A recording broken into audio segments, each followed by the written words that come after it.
लाखों लोग पीड़ित हो गए, हलाक हो गए और किस तरीके से बमबारी हो रही है वहां पर। बताया जा रहा है कि वर्ल्ड वार होने का अंदेशा है। क्या लगता है आपको? देखिए, इंसानियत को खतरा है। ये इंसानियत के दुश्मन है जितने भी जो आप युद्ध कर रहे हैं इस तरीके से जो हमले करे जा रहे हैं, सिर्फ जरा सी जमीनों के लिए इस तरह विवाद किया जा रहा है। जबकि जो हम देख रहे हैं पिछले कई वर्षों से देख रहा हूँ मैं इन चीज़ों को कि भाई फिलिस्तीन छोटे पे छोटा होता जा रहा है। फिलिस्तीन की जगह घेरी जा रही है। कहाँ कितना फिलिस्तीन बड़ा था और आज वो कितना छोटा हो गया है।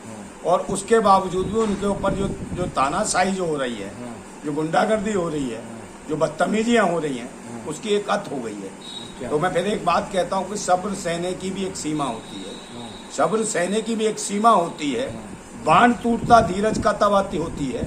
अत होने पर प्रलय और परिवर्तन होता, तब नई सुबह की नई सृष्टि का सृजन होता। ये समय है परिवर्तन का और अगर इसी प्रकार से लोग लगे रहे तो स्थितियां खराब हो जाएंगी। फिलिस्तीन एक कमजोर मजलूम है, मतलब मजलूम हो चुका है, मजबूर है वो है। और अगर उसको बार बार दबाओगे या चींटी भी किसी के नीचे दबती तो वो भी काटती है। और इस स्थिति में क्या होगा कि विश्व युद्ध हो सकता है। बहुत से दुनिया के देश ऐसे होंगे जो विश्व युद्ध की स्थिति में आ जाए। लेकिन आप फलस्तीन को मजलूम बता रहे हैं, लेकिन भारत के प्रधानमंत्री तो इजराइल का सपोर्ट कर रहे हैं। तो आप भारतीय होने के नाते आपको समर्थन करना चाहिए, ना ही कि आप फलस्तीन के फेवर में आपको बोलना चाहिए। देखिए, बात यह है कि आप ये नहीं देख सकते। आप ये देखिए कि इंसानियत को खतरा कहाँ है, किस कमजोर के साथ किसको दबाया जा रहा है। अगर किसी कमजोर पे जुल्म हो रहा है तो उसके हक में बात करनी चाहिए। और हम ये नहीं कहते कि आप लड़ो या दूसरों को मारो, कम से कम समझौते की बात की जानी चाहिए। आप किसी के खिलाफ नहीं हो सकते हो, इंसानियत के दुश्मन नहीं हो सकते हो। कि भारत का एक सिद्धांत है कि जियो और जीने दो, समझे। विश्व शांति का संदेश देता है भारत। विश्व स्तर पर विश्व युद्ध की वो नहीं लेता कि विश्व युद्ध हो जाए और जिसमें भारत क्या छूता रह जाएगा। विश्व युद्ध होगा तो नुकसान तो भारत को भी हो सकता है। तो हमारे प्रधानमंत्री जी ने पता नहीं, मुझे नहीं लगा किस तरीके से उन्होंने बयान दिया, क्योंकि पहले भी ऐसे मामले आए तो पहले के पूर्व प्रधानमंत्री आदरणीय अटल बिहारी वाजपेयी जी ने भी समर्थन किया था उस दौरान भी एक बार फिलिस्तीन का कि आप किसी की जमीनों को कब्जा कैसे कर सकते हो, किसी की बहन बेटियों की इज्जतें कैसे लूट सकते हो, किसी के बच्चों को बर्बाद कैसे कर सकते हो, बेसहारा कैसे कर सकते हो, उन्हें लावारिस कैसे बना सकते हो। तो ये किसी हुकूमत को, किसी तानाशाह लोगों को ये अधिकार नहीं है। और इसके लिए पूरी दुनिया के लोगों को बोलना चाहिए। और पूरी दुनिया चिंतित है, परेशान है। सपोर्ट इजराइल, सोशल मीडिया में ट्रेंड चल रहा है सपोर्ट इजराइल।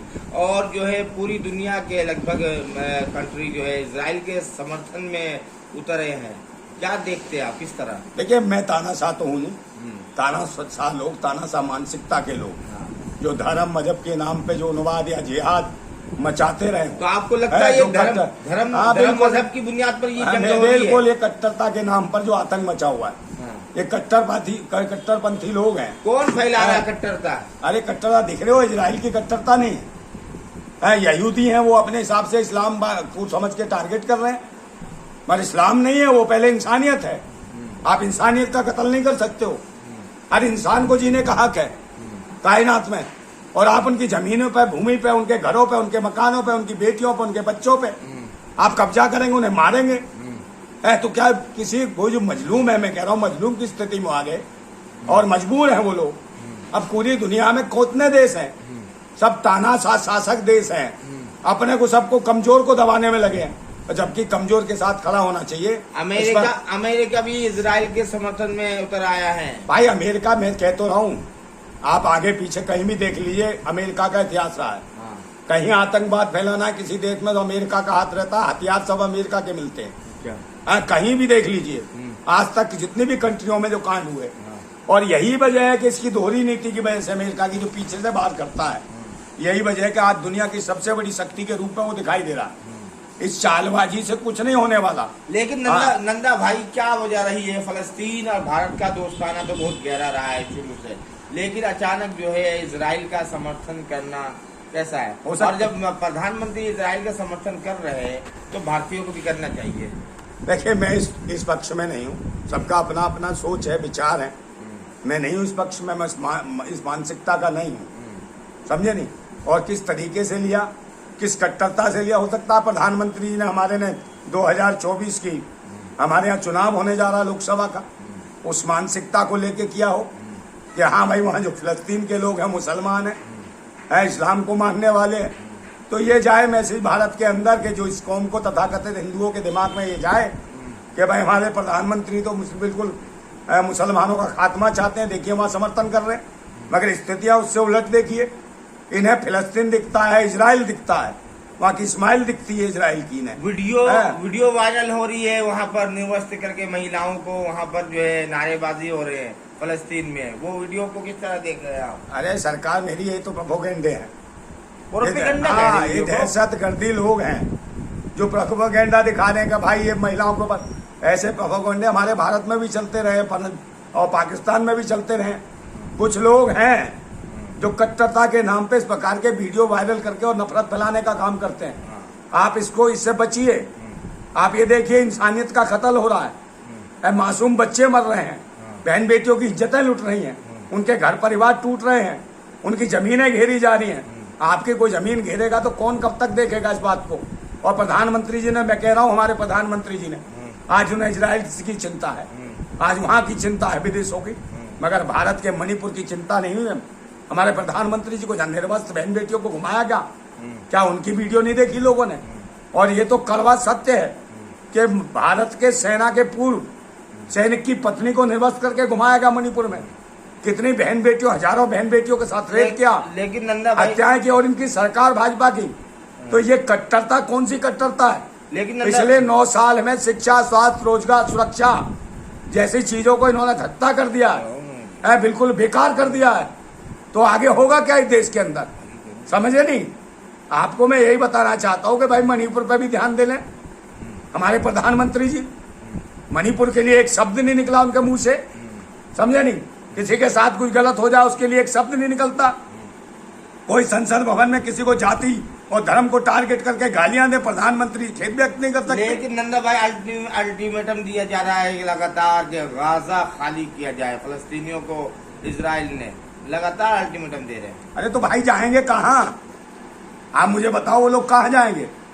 उनसे कौन सा गुनाह हो गया, कौन सी गलती हो गई? क्यों आप कहाँ इजराइल से खाली करा दोगे, दुनिया से खाली करा दो, कहाँ जाएंगे? और जब जाएगा नहीं, कहीं आदमी परेशान मरेगा तो लड़ेगा नहीं, और मरेगा तो लड़ेगा, और लड़ेगा तो कहीं ना कहीं विश्व युद्ध जैसी स्थितियां अपडेट होंगी, और जब विश्व युद्ध होगा तो पूरी दुनिया को खतरा है इससे।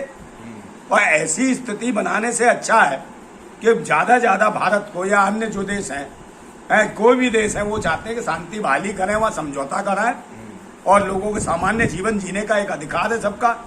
सबको क्या कहना चाहते हैं भारत के प्रधानमंत्री जी पूरी दुनिया के हुक्मरानों से अमन की बहाली के लिए?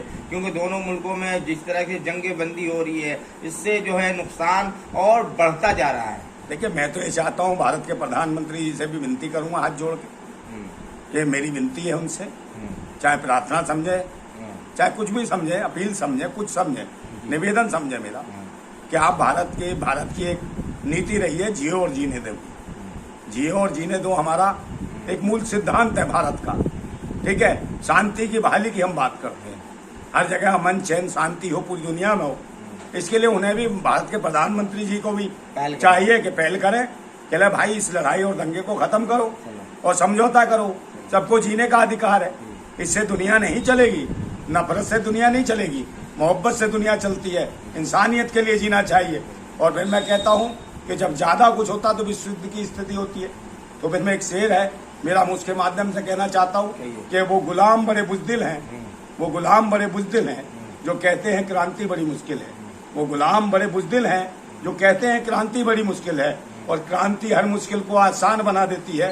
तानाशाह कितना भी मजबूत हो, उसे खाक में मिला देती है। हर आदमी दुनिया में हमेशा नहीं बने रहने वाला।